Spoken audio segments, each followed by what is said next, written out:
কিতারে ফাঙ্কুয়া তোর বলে ঠান্ডা লই যার গো বলে হাই হাই আমি এটি কিতা শুনতে আছি ইল্লাই কই যে মোবাইল খায়া মদ দি ভিডিও বানাইছ না।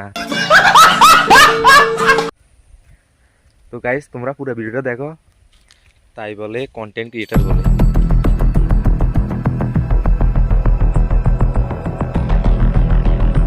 কিশোর দেববর্মনও যুবকের বিরুদ্ধে থানায় এফআইআর করেন। পরিশেষে আগরতলা একটি এনজিও থেকে ওই যুবকের বিরুদ্ধে মামলা করা হয় তেলিয়ামুড়া থানায়। তেলিয়ামুড়া থানার পুলিশ আজ ওই যুবককে গ্রেফতার করেছে। উক্ত ঘটনার রেশ কাটতে না কাটতেই আবারও কুকুরের উপর অত্যাচারের একটি ভিডিও সামাজিক মাধ্যমে ভাইরাল হচ্ছে শনিবার বিকাল থেকে।